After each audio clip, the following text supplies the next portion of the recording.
समस्त पांडव बड़े दुखी हुए। युधिष्ठिर जी से भीम ने कहा, यहां दुख प्रकट करने का समय नहीं, द्रौपदी को छुड़ाने का समय है। और जैसे सांप कोई पड़ा उसकी पूंछ पे लात पड़ जाए तो फुंकार कर खड़ा हो जाता है, ऐसे गांडीव धनुषधारी अर्जुन ने प्रत्यंचा चढ़ाई और सबसे पहला कार्य किया कि दिव्यास्त्र से उनके मार्ग को रोक दिया। जहां हो वहीं सब पिंजड़े की तरह रोक दिया, कोई आगे नहीं बढ़ सकता। जयद्रथ की सेना की जो घोड़ों की टाप थी वो चिन्हों से भागे उनके पीछे। आगे जब गए तो देखा धौम्याचार्य जी कुशा से जल छिड़कते जाते हैं। किसकी बुद्धि कहीं कोई अपवित्र कार्य न कर दे। भगवान नाम उच्चारण, मंत्र उच्चारण और बार बार पुकारते जा रहे थे, भीमसेन दौड़ो, रक्षा करो द्रौपदी की। सांत्वना देने वाले भीमसेन ने गर्जना की और कहा, आचार्य चरण निश्चिंत हो जाओ, अब कोई द्रौपदी का कुछ भी नहीं कर सकता, हम लोग बिल्कुल पहुंच चुके हैं। महान पराक्रमी पांडव बहुत क्रोधातुर हो गए और जब देखा आगे बढ़कर के द्रौपदी जी की वो अवस्था की जयद्रथ हंस रहा है, सारथी उसका रथ आकर आए और द्रौपदी को बलपूर्वक पकड़े हुए, मानो क्रोध में जल गए हो। भीमसेन, अर्जुन, नकुल, सहदेव, महाराज युधिष्ठिर जयद्रथ से ललकार कर कहा कि तुझे इतना भी समझ में नहीं आया कि तू हमारा पूज्य रिश्तेदार है और ऐसा अमंगल कार्य किया। अब देख, ना तेरे सैनिक, ना ये राजा, ना ये राजकुमार और ना तू, अब किसी को भी हम नहीं बख्शेंगे। जैसे रत्नों से लदी हुई नाव समुद्र में बीच में जाकर विशाल मगरमच्छ की पीठ में टकराकर चूर चूर हो जाए, ऐसे देख भीम की भुजाओं से तेरी सेना कैसे हम लोग विनाश करते हैं। तो अपनी आंखों से देख गांडीव धनुषधारी अर्जुन कैसे तेरे को दंड देते हैं। और देख मेरे भाले का चमत्कार, युधिष्ठिर का बिल्कुल ठीक निशाना भाले का, और तलवार चलाने में कुशल थे दोनों नकुल सहदेव। जिनका अपमान करके मोहवश काल भी सुरक्षित नहीं रह सकता, उन भगवान श्री कृष्ण के मुझ जनों को तूने इस तरह से अपमानित किया।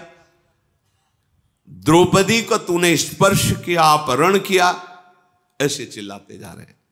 सिंधुराज ठहर ठहर, अब तेरे जीवन की सीमा समाप्त हो चुकी है। जयद्रथ एक बार कांप गया देखकर पांचों पांडवों को, और उसने समस्त राजाओं से कहा, सावधान, ने निश्चित भी मार डालेंगे मुझे। युधिष्ठिर, भीमसेन, अर्जुन, नकुल, सहदेव जयद्रथ के सैनिकों को जैसे किसान घास काटता है, पांडवों का हुंकार और उन सैनिकों का व्यक्त, पहले सैनिकों का मंडल घेरे हुए था, साहब के मस्तक काट काट करके अर्जुन बिछाने लगे। भीम की गदा से जितने हाथियों की सेना थी वो रौंदते चले जा रहे थे, सैनिक, हाथी सवार, घोड़े सवार, रथ सवार। जब देखा कि अब तो ये तो विनाशकालीन उपस्थिति, युधिष्ठिर के प्रहार से 100 रथ, 100 वीर एक साथ भाले में, ऐसा प्रहार। नकुल और सहदेव की तलवार ऐसे चल रही थी, काट काट कर मस्तकों को ऐसे बीज की भांति पृथ्वी पर गिरा रहे थे। भीमसेन की गदा की प्रहार से वहां कोई हाथी चलने लायक ही नहीं रह गया था। कोटिकाश से जो पहले आया था द्रौपदी के पास, भीमसेन उसके पास पहुंचे और कहा, तू ही तो गया था पहले सूचना देने, तो पहले तेरी मृत्यु होनी चाहिए ना।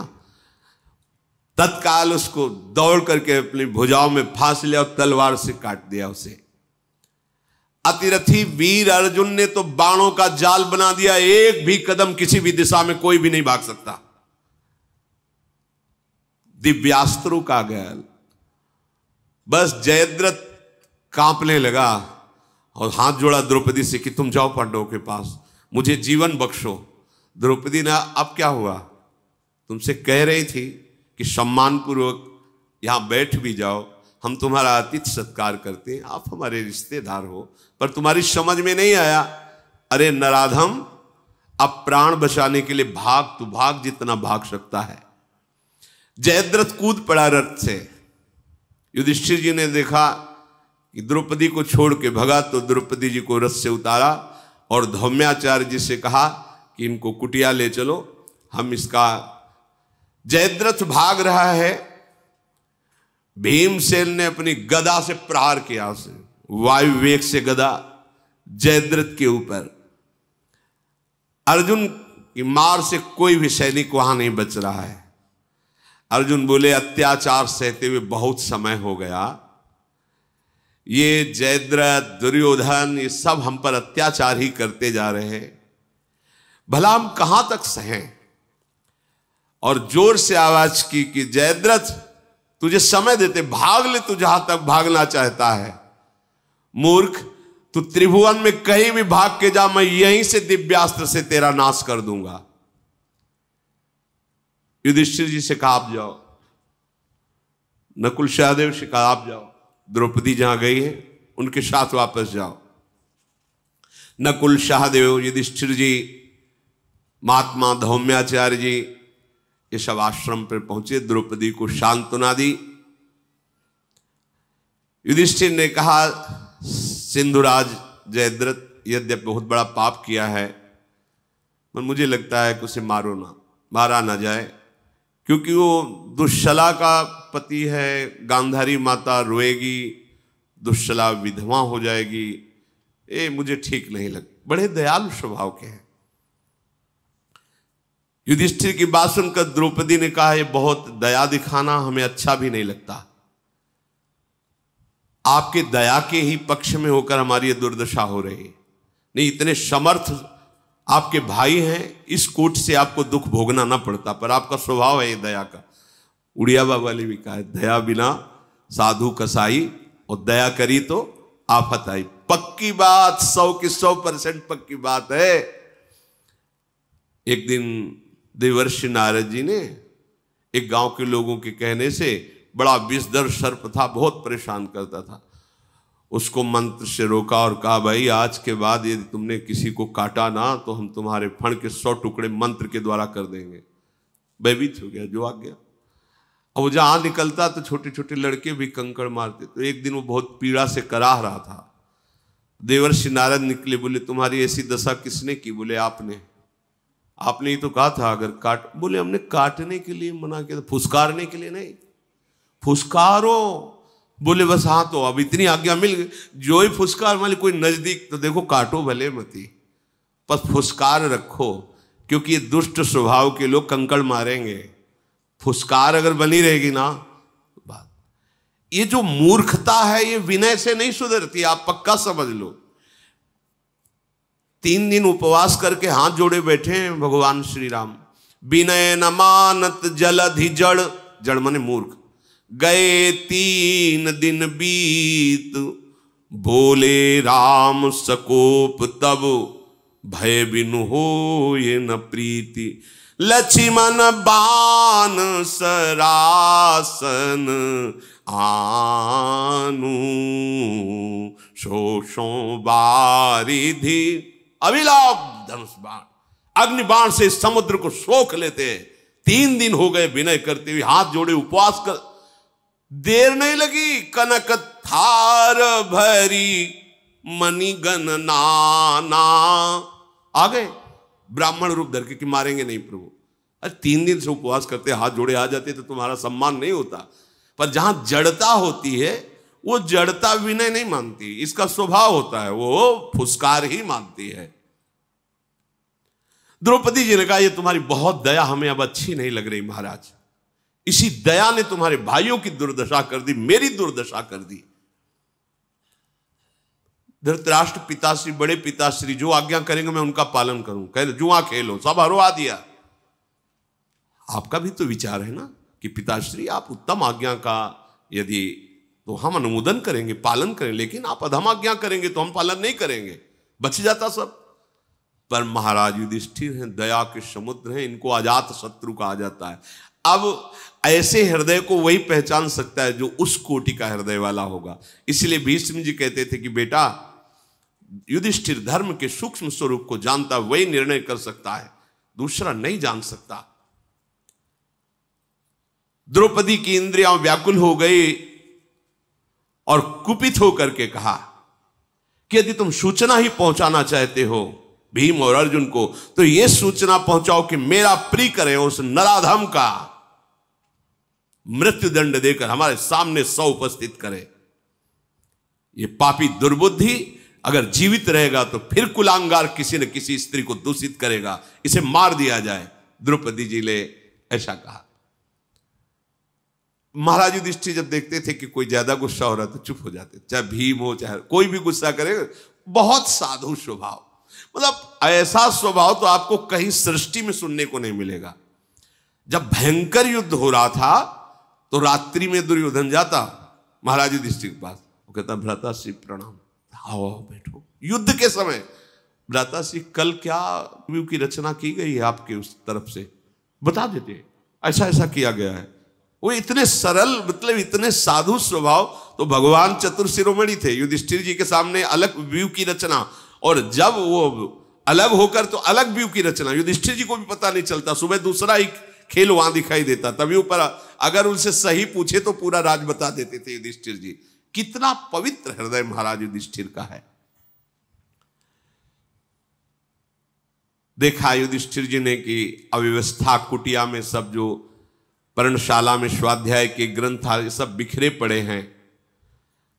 मार्कंडेय जी का ध्यान किया, तत्काल उपस्थित हुए। बहुत से ब्रह्म ऋषि थे ही। मार्कंडेय जी समझा रहे हैं, देखो समय बड़ा विचित्र है, कभी कभी बड़े बड़े धर्मात्माओं को भी समय परास्त। द्रौपदी तुम नाराज मत हो। नकुल सहदेव वहां से चले क्योंकि उनको सूचना देनी थी। वहां जाकर के कहा, देखा भीमसेन और अर्जुन को कि बहुत कुपित है, अभी मार ही डाला जाएगा जयद्रथ। उन्होंने कहा कि बड़े भ्राताश्री का आदेश, इसे जान से मत मारना क्योंकि गांधारी जी दुखी हो जाएंगी, दुश्शला वैधव्य को प्राप्त हो जाएंगी, इसलिए उन्होंने ऐसा आदेश किया है। अर्जुन ने अद्भुत पराक्रम दिखाया कि जहां जयद्रथ भाग रहा था सामने से रोक दिया बाणों से, मारा नहीं, बाणों से अभिमंत्रित करके उसे रोक दिया। भीमसेन दौड़ करके पीछे गए और उठा करके उसको पटक दिया जयद्रथ को। काफी देर तो वो मूर्छित रहा, फिर उसको होश आया। भीमसेन उसके वध के लिए उसको अपनी भुजाओं की मार से चूर चूर करने लगे। अमर्ष में भरे भीमसेन का ये प्रहार देख करके नकुल सहदेव का भैया की बात याद है आपको? आप उनकी बात को याद कीजिए। उन्होंने कहा इस नराधम को मारना ही ठीक है। भैया तो कभी किसी पर भी दया करते रहते, ऐसे पर दया, इसका जीवित रहना ठीक नहीं इस भूमंडल पर। उनका आप ध्यान दीजिए, महाराज युधिष्ठिर का आदेश है। का क्या कर सकता हूं, हर जगह रोक दिया जाता हूं, ना मेरा बल काम करता है ना मेरी बुद्धि काम करती है महाराज के आदेश के आगे, पर इसे छोड़ूंगा नहीं। अपने पैरों के बीच में उसकी खोपड़ी फंसाई और तलवार से उसकी खोपड़ी 5 चोटियां रख करके मोड़ दी। 5 चोटी ऐसे बीच में 5 जगह से चोटी छोड़ दी और मोड़ दी, और कहा बोल मैं पांडवों का दास हूं। ये तुझे हर सभा में राजाओं के बोलना, बोल तो तुझे जिंदा छोड़ दूंगा नहीं, अभी वो तो टांग के बीच में ही गर्दन ऐसे दबाए हुए थे, अभी मार डालूंगा। बोल तू राजाओं की सभा में बोलेगा जाके कि नहीं कि मैं महाराज युधिष्ठिर का दास हूं, पांडवों का दास हूं। उसने कहा बिल्कुल स्वीकार करता हूं, मैं पांडवों का दास हूं, हर सभा में जाके बोलूंगा कि मैं पांडवों का दास हूं। बोले चल महाराज युधिष्ठिर के चरणों में प्रणाम कर चल और अपनी प्राणों की भीख मांग, अगर उनका आदेश ना होता तो अभी तुझे मार डालता। उसके हाथ पीछे बांध करके पशु की तरह रथ में ऐसे पटक दिया। खून से धूल से वो लथपथ है, शरीर कांप रहा है। आगे आगे भीमसेन गदा लिए चल रहे, पीछे अर्जुन रथ पर सवार जयद्रथ को बांधे हुए हैं। जयद्रथ अंदर ही अंदर घबरा रहा है कि बच सकते हैं, पता नहीं मारा जा सकता हो या बचा, बहुत उसके अंदर भय समाया हुआ है। जे ही द्रौपदी ने देखा, बोले जीवित सामने ले आए, उठा के उसको 5 जगह से खोपड़ी मुड़ी हुई, खून रस जगी हुई। युधिष्ठिर ने नहीं नहीं, महाराज जयद्रथ तुम हमारे पूज्य हो, हाथ खोलो, इनके स्नान कराओ, सुंदर वस्त्र धारण कराओ, भोजन कराओ, धैर्यपूर्वक रहो, तुम कोई दासवास मेरे नहीं हो, तुम्हें किसी सभा में नहीं कहना, जाओ तुम सम्मान पूर्वक जाओ, पर ऐसे पापाचरण मत किया करो। कैसे साधु हृदय, ये साधु हृदय है, मतलब कितना महान होता है संत हृदय। बंधन मुक्त किया गया। अब वो हाथ जोड़कर युधिष्ठिर के चरणों की तरफ प्रणाम करने के लिए बढ़े, मुनियों की तरफ भी। युधिष्ठिर ने कहा आप हमारे दास नहीं हो, पूज्य हो, बिल्कुल बिल्कुल कोई अपराध नहीं, जाओ, क्षमा किया। पर एक बात है, ये जो पराई स्त्री की तरफ तुम्हारा गंदा विचार रहता है, ये तुम अभी अपने मन को कभी धिक्कार नहीं देते? ये नीच कर्म क्या तुमको कभी शोभा देता है? तुम ऐसे कुल में सम्माननी, तुम्हारा ब्याह हुआ, तुम ऐसे, ये ऐसा संपूर्ण लोकों में भी कोई भी करेगा तो उसको ऐसी अधम योनि प्राप्त होती है। ये परिस्त्री की तरफ काम भावना रखना ठीक नहीं है। देखो, तुम प्राण तो हम तुम्हारे छोड़ रहे हैं, लेकिन ये समझ रहे हो कि इस अशुभ कर्म में तुम्हें कहां पहुंचा दिया है, तो आप इसका परिणाम समझो। आज से कभी ऐसी गलती मत करना। जयद्रथ बार बार मुंह नीचा करके गलती मान रहा है, अब कभी गलती, वो वहां तो बचना है ना। जाओ, रथ दिया, बैठो रथ में, कपड़े दिए सम्मान पूर्वक। भीम देख करके अंदर ही अंदर जलते कि महाराज का स्वभाव ठीक नहीं है, ये जाके चैन से नहीं रहेगा, दुष्ट है, फिर कोई रचना रचेगा। उसको लगा कि अब अपने राज्य में क्या मुंह दिखाऊं जाके, महाबली कहे जाते हैं हम, और हमें 5 चोटी एक अजीब सा नहीं लगेगा? और पिटाई हर जगह, काले दाग पड़े थे भीम के घूंसालात के। तो अब मैं वो गंगा द्वार हरिद्वार सीधे गए, और वहां जाकर के उसने भगवान शंकर को प्रसन्न करने के लिए घोर तपस्या। त्रिनेत्रधारी भगवान महादेव जी प्रसन्न, इसलिए खाना पीना सब छोड़ करके, कि मुझे ऐसे ही मार डाला जाता, अब तो भगवान शंकर को प्रसन्न करके मैं पांडवों का विनाश मांगूंगा। जब ऐसी कठोर तपस्या देखी तो भगवान शंकर का नाम है आशुतोष, मतलब बहुत जल्दी प्रसन्न होने वाले, बहुत जल्दी प्रसन्न होने वाले। और ये देने में कुछ सोचते भी नहीं, ऑर्डर दानी है, चाहे खुद समस्या में फंस जाए, बड़े कृपालु। कृपा देखो, दया बिना साधु का, दया करी तो आफत आई। एक ब्रकासुर नाम का दैत्य था जिसे बाद में भस्मासुर कहा गया। उसने नारद जी से पूछा, भगवानों में देवताओं में कौन ऐसा भगवान देवता है जो बहुत जल्दी प्रसन्न हो जाए? तो उनका जल्दी प्रसन्न होने वाले तो आशुतोष भगवान शिव ही हैं, और समस्त देवताओं के, समस्त देवों के भी देव हैं, इसलिए उनको महादेव कहते हैं। उसने शुरू की आराधना, और उसको धैर्य तो था नहीं, और बड़ा क्रूर स्वभाव का था, तो मांस काट काट के अपना हवन करने लगा भगवान शिव के लिए। भगवान शिव प्रसन्न होकर के प्रकट हुए, कहा काहे को ऐसा कष्ट देते हो? हम तो इसीलिए हमारी पूजा सबसे अलग होती है, एक धतूरे का फल चढ़ा दे, एक अकौड़ा का फूल चढ़ा दे, मतलब किसी अन्य के चढ़ाने वाले फूल की जरूरत नहीं है, जो कोई नहीं लेता है वो हमें चढ़ा दे। अकौड़े का फूल कौन, किसी भी देवी देवता में नहीं चढ़ता, महादेव जी। धतूर का फल, एक बीज खा लेना तो शरीर की दशा बदल जाए। एक धतूरा हो तो 20 आदमियों के मारने के लिए पर्याप्त है। धतूरे की माला विश्वनाथ जी को पहनाई जाती है। बेल का पत्ता, एक चुल्लू गंगा जल, महादेव जी उतरे, बड़े कृपालु स्वरूप हैं। भगवान शिव प्रसन्न हो गए, कहा क्या चाहते हो? बोले जिसके ऊपर हाथ रख दूं वही भस्म हो जाए। देखो, तपस्या का फल तो ये कि जिसके ऊपर हाथ रख दो सुखी हो जाए। पर आसुरी स्वभाव वाले लोग कैसे होते हैं? तपस्या का फल मांगते, जिसके ऊपर हाथ रख दो भस्म हो जाए। महादेव ने कहा तथास्तु। तो उसने सोचा कि ऐसे बागंबरधारी के बगल में त्रिपुर सुंदरी भगवती, तो पहला हम अनुभव इन्हीं से करते, इन्हीं के ऊपर हाथ रख देते। अब भगवान शिव ने देखा कि तो हमारे ऊपर भागे। अच्छा, भगवान शिव अगर अंतर ध्यान हो जाए तो वो भी आसुरी माया जानने वाला है, वो भी अंतर ध्यान हो सकता है, इसलिए भगवान भागे, वो पीछे भागे। अब उन्होंने देखा कहां भाग के जाएंगे, जो कोई देखेगा तो हंसेगा कि महादेव को भगा रहा है पीछे एक राक्षस।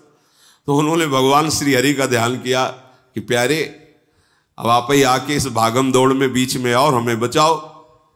भगवान ब्रह्मचारी जी के रूप में आए और बड़ी नम्रता से कहा, ब्रकासुर महाराज आपके चरणों में प्रणाम। इतना मृदु बोले कि उसके पैर रुक गए, मानो जैसे सम्मान किसी को दे तो आशीर्वाद देने के लिए।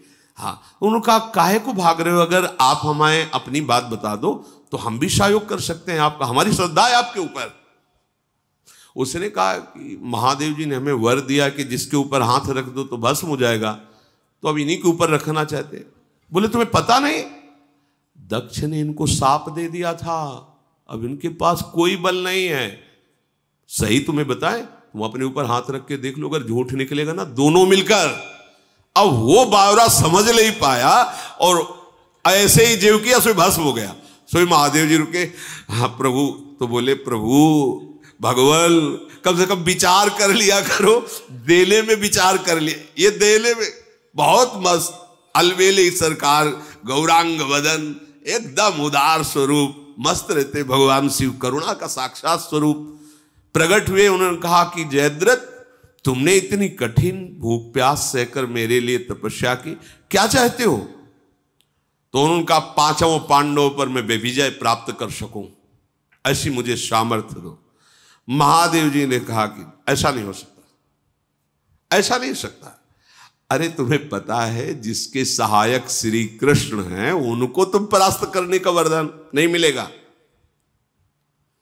तो उनका प्रभु हमारे मंत्र और भजन और उपासना का फल व्यर्थ चला जाएगा? बोले नहीं, एक बात कर सकता हूं, एकमात्र अर्जुन को छोड़ करके युधिष्ठिर, भीम, नकुल, सहदेव, इन चार को एक दिन तुम परास्त कर सकते हो।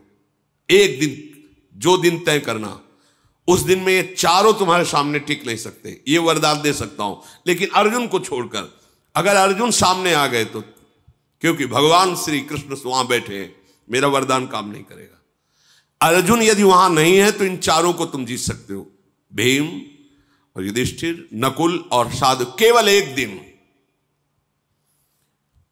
संपूर्ण लोक मिलकर के, संपूर्ण देवता दैत्य मिलकर के भी यदि अर्जुन का सामना करें तो आप नहीं जीत सकते, क्योंकि मेरा पाशुपत नामक दिव्य अस्त्र अर्जुन के पास विराजमान है। तुम क्या चीज हो? कोई भी लोकपाल अर्जुन को भी परास्त नहीं कर सकता है। हां, तुमने वरदान मांगा है तो ये वरदान मैं तुम्हें देता हूं। महादेव जी ने अर्जुन जी से ऐसा कहा, अस्त्र विद्या के विद्वानों में श्रेष्ठ दिव्यास्त्र धारण करने वाले अर्जुन भगवान श्री कृष्ण के द्वारा सुरक्षित है, इसलिए त्रिभुवन में विजयी हैं। देख लो, बात पकड़ो, महादेव जी क्या कह रहे हैं। अर्जुन भगवान श्री कृष्ण के द्वारा सुरक्षित है, तो भगवान कहते हैं कि जो मेरा आश्रय लेकर भजन करता है, योगक्षेमम वहाम्य, मैं उसकी रक्षा करता हूं। मैं उस भयभीत नहीं होना है अपने लोगों को। कोई भी संकट आएगा तो बढ़िया अवसर आएगा, भगवान की झांकी मिलेगी, वो हमें दिखाएंगे कि देखो मैं तुम्हें कैसे बचाता हूं। निरुत्साहित नहीं होना, भयभीत नहीं होना। शत्रुवीरों का संहार करने वाले अतुल पराक्रमी परब्रह्म परमेश्वर श्री कृष्ण जिसके साथ हैं, उसको कोई भी परास्त नहीं कर सकता। तो आप कैसे जानोगे श्री कृष्ण आपके साथ है? अगर नाम चल रहा है तो नाम ही तुम्हारे साथ है। नाम बाणी जहां, श्याम श्यामा तहां। नाम बाणी निकट, श्याम श्यामा प्रगट। नाम चल रहा है तो प्रभु हमारे साथ है, प्रभु हमारे साथ है, तो फिर कुछ हमें घबराहट नहीं होनी चाहिए, भय नहीं होना चाहिए। इसलिए तुम अर्जुन को नहीं जीत सकते, अर्जुन पर विजय प्राप्त नहीं कर सकते।